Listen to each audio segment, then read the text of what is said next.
Bonjour et bienvenue sur la chaîne Chrétien Parlant, une chaîne où nous parlons de tous les sujets importants pour la vie chrétienne.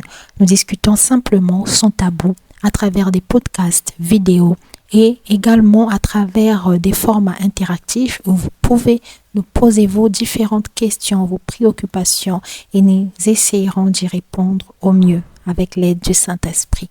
Alors sans plus tarder, nous allons commencer ce podcast. Le thème du podcast du jour est sur l'inquiétude et la foi. On peut se poser la question en se disant, mais qu'est-ce que ces deux notions font ensemble? Pour moi, ce sont des notions qui sont contraires, mais qui sont étroitement liées. Alors, nous allons essayer d'en savoir plus sur ce thème aujourd'hui. Alors, qu'est-ce que c'est que l'inquiétude? L'inquiétude est un état de trouble, d'agitation causée par la crainte, l'appréhension ou l'incertitude. Ça peut être aussi le fait d'appréhender une situation donnée. Tu peux appréhender tes projets, ta vie. Ça peut être un examen. Ça peut être une situation, on peut dire l'inquiétude peut être ça peut être causé par des éléments à court, moyen ou long terme. Comme on dit, tu peux appréhender ta vie en général. Dans le sens où tu ne sais pas comment est-ce que ta vie sera, tu ne vois pas un avenir, certain. Ça peut être juste aussi pour un examen. Donc, tu peux être inquiété juste pour un truc qui peut se passer dans une semaine, dans 2 semaines. Mais là, on parle plus de quelque chose qui est redondant, qui vient continuellement, en tout cas, te gâcher la vie. C'est un truc qui est une seconde nature chez toi, en fait. Donc, comme j'ai dit, l'inquiétude est un état de trouble, d'agitation. C'est le fait d'appréhender une situation donnée. C'est également le fait d'être incertain à tel point que tu développes une certaine peur, une appréhension de l'avenir. Ça peut être aussi le fait de douter, d'avoir une crainte, une incertitude. Voilà. C'est toujours dû à une situation qui domine, une situation qui est à l'intérieur de toi, en fait. Alors, quels sont les effets de l'inquiétude? Les effets ou les conséquences de l'inquiétude? L'inquiétude peut avoir plusieurs effets comme ça. On peut être là, l'inquiétude a pour effet, en général, le stress. Le stress, des palpitations, des problèmes de concentration, de l'anxiété, de l'angoisse. Tu peux avoir également un malaise, des malaises. Ça peut se refléter de plusieurs façons. Tu peux avoir également des problèmes de santé. Moi, par exemple, mon inquiétude, ça peut se manifester par des problèmes de cœur. Tu sens une sorte de pression dans ton cœur. En tout cas, chacun a sa façon à lui de ressentir cette inquiétude.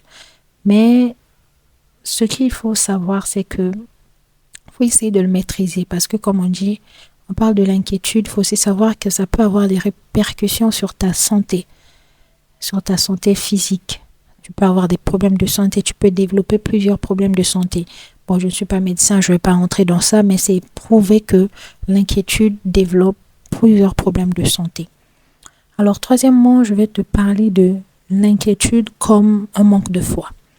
On est chrétien, on nous dit souvent d'avoir la foi. On nous parle tout le temps de la foi. On se dit, bon, être chrétien, c'est la foi. On parle tout le temps de la foi, chrétien, foi, ça va ensemble. Mais est-ce que le fait d'être tout le temps inquiète en étant chrétien, est-ce que c'est l'idéal? Est-ce que l'inquiétude n'équivaut pas à un certain sens à un manque de foi? Je vais d'abord te donner l'exemple, la définition de la foi. Dans la Bible, on nous dit que la foi est une ferme assurance des choses que l'on espère. C'est une démonstration de celles que l'on ne voit pas. Alors, dans ce sens, on peut comprendre que la foi est le contraire de l'inquiétude. La foi et l'inquiétude ne vont pas ensemble. Ici, on nous parle de la foi comme étant une ferme assurance, c'est-à-dire que tu es tellement assuré que cette chose arrivera que tu ne l'as même pas vue, mais tu as une cette ferme assurance, des choses que tu espères. Donc, c'est carrément le contraire parce que l'inquiétude, c'est une sorte de peur, carrément des choses que l'on espère, qu'on n'a pas vues et on a peur. Et c'est le contraire de la foi. Et Dieu nous encourage à vivre dans la foi, à ne pas avoir peur, à nous laisser totalement guider par lui. Et en tant que chrétien, le fait d'être inquiet et être chrétien, pour moi, ça ne va pas du tout ensemble. Et si on répond à la question de savoir, est-ce que l'inquiétude équivaut-elle à un manque de foi? Je dirais oui. Oui, oui et oui. Car Dieu nous demande de nous confier en lui, de nous le délaisser complètement à lui et il agira. En tant qu'enfant de Dieu, on doit apprendre à vivre notre vie sans nous soucier.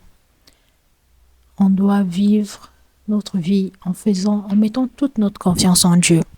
On ne doit pas nous soucier des choses de ce monde, on ne doit pas nous soucier de ce que nous allons manger, de ce que nous allons faire de notre vie, car le Seigneur est au contrôle, il prend soin de nous.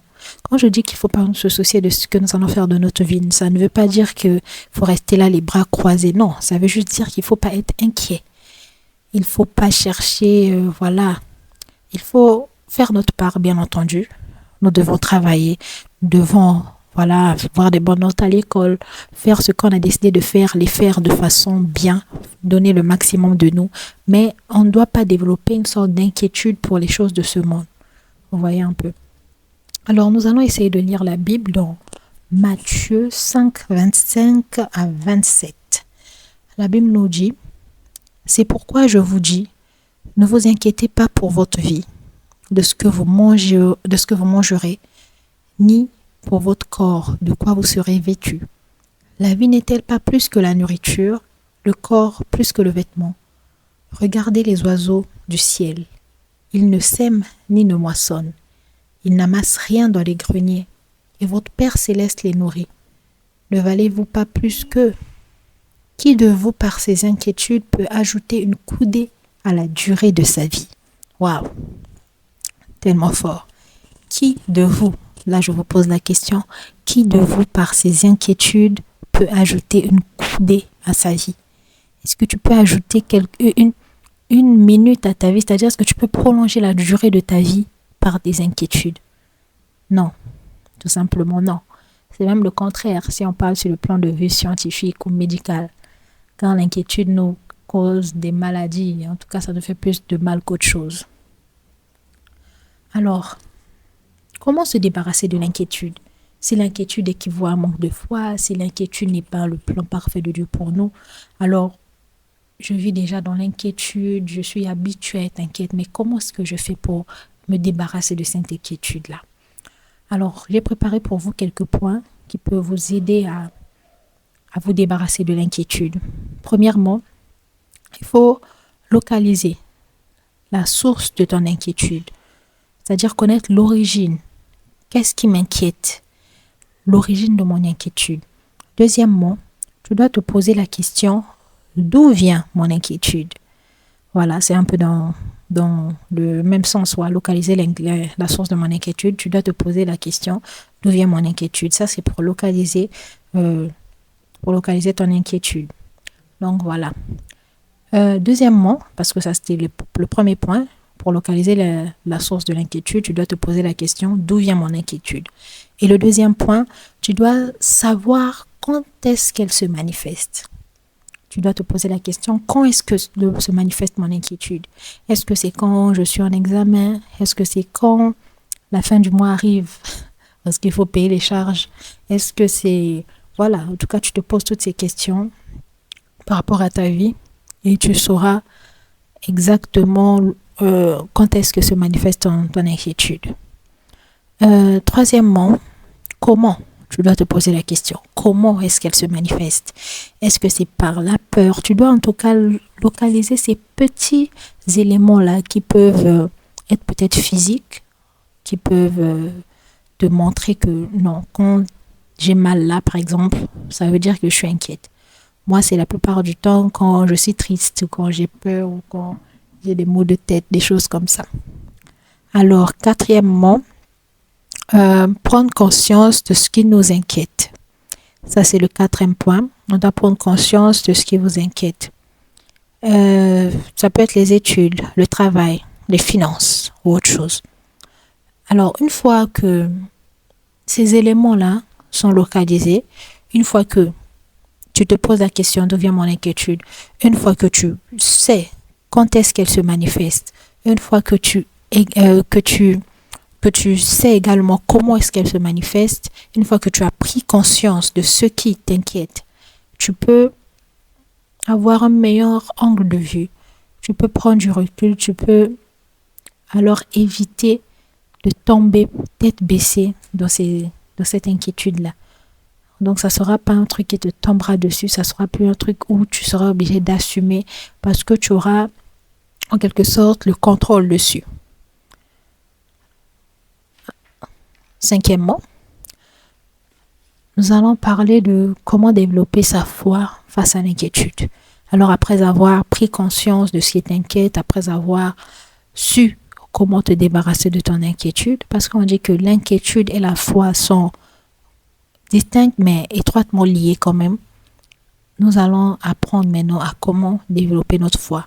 Parce que ça ne sert à rien de connaître ce qui nous inquiète tant qu'on n'a pas appris à réellement faire confiance en Dieu. Et faire réellement confiance en Dieu, c'est par la foi que ça se passe, c'est par la foi que ça se manifeste. Alors comment, c'est quoi déjà le point? Comment développer sa foi face à l'inquiétude? Alors, pour développer sa foi face à l'inquiétude, alors ne vous y trompez pas, le fait de mettre, en tout cas de localiser la source de son inquiétude et de travailler dessus, ça ne se fera pas juste en un claquement de doigts. Quand on a longtemps eu l'inquiétude comme seconde nature, c'est difficile d'abandonner ou c'est difficile de lâcher prise en quelque sorte. Mais avec l'aide du Saint-Esprit, avec Dieu, nous allons y arriver petit à petit. C'est pour ça que nous allons apprendre à comment développer notre foi face à l'inquiétude. J'ai également préparé quelques points. D'abord, tu dois prendre conscience et assimiler que Dieu prend soin de nous. Dieu prend soin de toi. Et que rien ne doit t'inquiéter. Rien ne doit t'inquiéter car on ne peut rien changer. Rien ne peut changer. S'inquiéter ne résout pas le problème. S'inquiéter ne change pas le problème et s'inquiéter ne te donne pas la solution. Alors, une fois que la prise de conscience est faite sur le fait que s'inquiéter ne sert à rien, tu commences à remettre tous tes fardeaux entre les mains de Dieu petit à petit. Tu commences à déclarer sur ta propre vie que l'inquiétude ne sert à rien. Que l'inquiétude ne sera plus une prison pour toi. Tu commences à déclarer la parole de Dieu à chaque fois que l'inquiétude veut réapparaître. Nous allons lire dans Philippiens 4, 6. Nous allons lire ce verset de la Bible qui nous dit « Ne vous inquiétez de rien, mais en toute chose, faites connaître vos besoins à Dieu par des prières et des supplications avec des actions de grâce. » On relit « Ne vous inquiétez de rien, mais en toute chose, faites connaître vos besoins à Dieu. » C'est-à-dire que quand l'inquiétude veut pointer le bout de son nez, tu peux avoir ce verset-là comme base en disant « Non, je ne vais pas m'inquiéter, je ne m'inquiéterai de rien. Et je fais connaître mes besoins à Dieu. » Tu dis « Dieu, tu dis de ne pas m'inquiéter. Et voici, j'ai ce souci. Je te fais confiance et je te fais connaître ce besoin que j'ai. » On va également le lire dans Matthieu 6, 34, qui dit « Ne vous inquiétez donc pas du lendemain, car le lendemain aura soin de lui-même. À chaque jour suffit sa peine. » Waouh! Tout ça, Dieu nous encourage à ne pas du tout nous inquiéter. Là, il faut avoir des versets solides, il faut avoir une base sur la parole de Dieu en disant « Inquiétude, tu n'en mourras pas. Inquiétude, je ne vais pas te laisser la place. » Ensuite, après avoir déclaré, après avoir délaissé totalement tes problèmes entre les mains de Dieu, il faut commencer également à faire des pas de foi sur des situations. Par exemple, peux avoir un étudiant, une étudiante qui a un souci de loyer, par exemple. Là, ça m'est arrivé dans les moments d'études. Un mois, tu as un retard, par exemple, sur ton loyer que tu devais payer, par exemple, début du mois. Mais jusqu'au 5 du mois, tu n'as pas encore l'argent. Les parents n'ont pas encore envoyé et tu n'as pas encore de ressources fixes pour payer ce loyer. Là, tu peux te dire, Seigneur, voici mon besoin. Tu sais que j'ai besoin de payer cet appartement. Ce n'est pas mon appartement, je ne vais pas me retrouver dehors. Voici mon besoin, Seigneur, aide-moi. Et là, c'est un truc que j'ai personnellement vécu. Le Seigneur t'aide. Le Seigneur n'a pas d'autre choix que d'agir. Parce que il sait que tu en as besoin. Il connaît tes besoins. Il ne va pas te laisser tomber. Et quand tu te soumets totalement à lui, tu dis, j'espère en toi, Seigneur. Je décide de ne pas m'inquiéter pour cela. Je te soumets toutes mes inquiétudes et tu verras qu'il agira. Tu dis, Seigneur, je te soumets toutes mes inquiétudes. Agis, tu sais que j'en ai besoin. J'ai besoin de tel montant. Et moi, ça m'est personnellement arrivé. Le Seigneur a pourvu. Le Seigneur a pourvu. Et c'est comme ça que j'ai commencé à délaisser l'inquiétude petit à petit. Là, je me dis que, waouh, mais il m'écoute en fait. Pourquoi est-ce que je m'inquiétais pendant tout ce temps? Parce que quand ce genre de situation arrivait, je ne priais pas. J'avais que d'autres choix. Je n'avais que l'inquiétude comme repère. Je me réfugiais dans l'inquiétude. Et ça me gâchait le moral, ça me gâchait mes semaines, mes jours. Mais je me dis, mais à quoi ça sert de s'inquiéter en fait?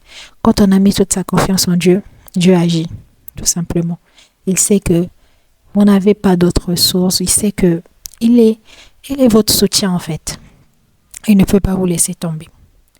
Et en fait, en faisant cela, le Seigneur agit. D'une façon ou d'une autre, il agit. Et enfin, il ne faut pas oublier que le Seigneur ne veut pas que nous soyons dans la souffrance, dans l'inquiétude. Il veut que nous soyons en paix. Il n'a pas dit que tout serait parfait, mais il nous a promis d'être toujours avec nous. Il nous a promis d'être toujours auprès de nous. Et il le fait. Il nous a donné sa paix.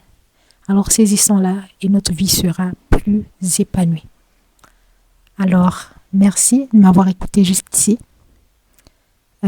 N'oubliez pas de liker pour m'encourager et écrivez en commentaire si vous avez des questions, des préoccupations ou si vous avez quelque chose à rajouter.